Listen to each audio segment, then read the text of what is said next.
Okay, here. Oh, no, not this guy. Oh, no, stop. Ow. Ah, damn it.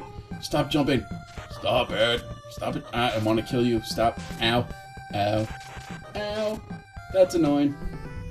Hey, what's up, guys? Welcome back to another episode. So timing-wise, this review kind of worked out well because obviously they just released the trailer for Batman vs. Superman. And here we are doing the review for Batman for the NES. So that kind of worked out funny. But I just want to start off this episode with a quick thank you to everybody that's been watching and sharing the channel. I know I just did another thank you to a lot of my subscribers, but I just surpassed 200 subscribers. That's why I'm saying thank you again, because it means a lot to me. I'm trying to hit 500 eventually so I can change my URL. My URL is just awful. I don't know what I was thinking when I made it up. I don't think I was thinking when I made it. So eventually the URL is going to change to something a lot more rememberable. So just look forward to that eventually. But I also want to give a quick shout out to Connor, who watches the show. He's actually my girlfriend's nephew. He watches lots of YouTubers and just started watching me and became a fan. So I just want to give a quick shout out to him. All right, so now let's move on to Batman for the NES. Check it out. Welcome back to 1989. This is about the time Batman was being reintroduced into the mainstream as the, kind of dark brooding superhero that we know him as today. When I grew up, I was kind of watching that TV show from the 60s where he was this campy superhero, and then he would show up in cartoons like the Super Friends.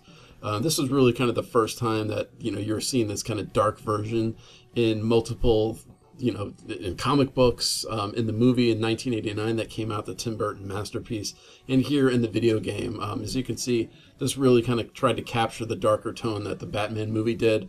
It's not based entirely off the movie. It's kind of loosely based. How you'll see, characters like the Joker, obviously Jack Nicholson, Kim Basinger as Vicky Vale, and obviously Michael Keaton as Batman. So obviously visual cues from the movies, but not entirely based on it. Now this game was developed by Sunsoft. This came out about a year after they did Blaster Master, and the game has a very similar kind of look visually.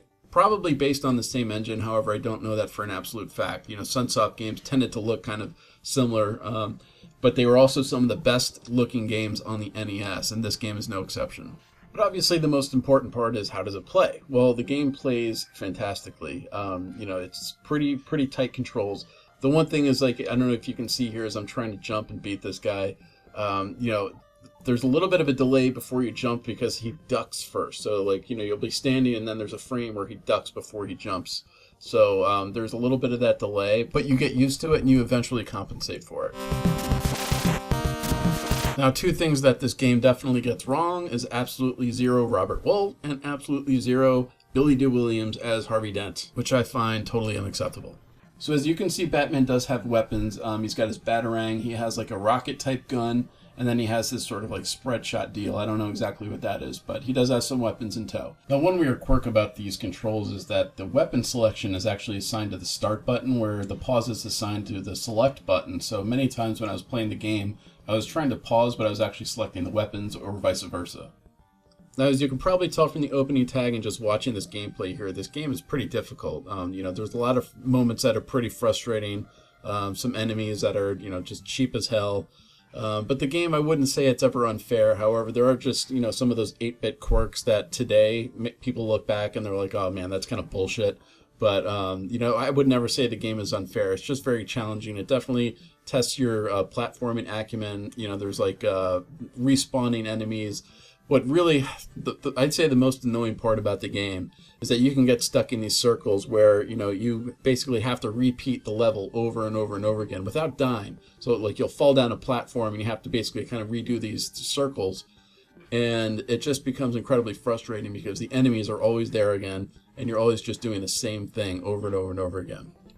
But that was really just the nature of games back then, right? I mean, that's kind of the point of going back to some of these games is, you get that challenge back. That's kind of the part of the reason I enjoy it. I look at the sequence that we're watching right now, and this is one of those sequences where, I probably played this literally over 150 times. I don't even know. I lost track because I just kept getting hit or something would happen. I would just fall down, and I wouldn't die, but I'd have to replay that whole level over again. But anyway, I got past it, and it was incredibly rewarding, and that's kind of what you get out of these old games. It's not easy. It's very difficult, it's very frustrating, but when you make it, it feels awesome. Now, the bosses in the game are pretty cool. I remember really being impressed by some of these bosses. They were definitely challenging until you find their pattern. And once you identify their pattern, they're pretty easy to beat. But I remember these boss fights just being really, really badass encounters, like on Ninja Gaiden levels. So this game was just badass. I got my ass handed to me several times, but I still loved it. So my final thoughts on the game, I think the game holds up incredibly well. You know, it still looks fantastic. It still plays great. It still has a whole lot of challenge. You know, obviously the only thing you're kind of missing out on is like some sort of save feature. But, you know, if you play this on a Retron or something like that, you can probably get, you know, still have your save states. I would definitely say any NES collector should absolutely have this in their collection, and really any game collector, period. This game is just a lot of fun. So if you like to collect retro games, you like to play retro games, you don't get this, you're just a big fat jerk, okay? That's all I have to say about that. Oh, and one final comment to leave you guys with, the music is badass. Alright guys, I hope you enjoyed that review. Buy this game. Just go get it. It is awesome. Peace.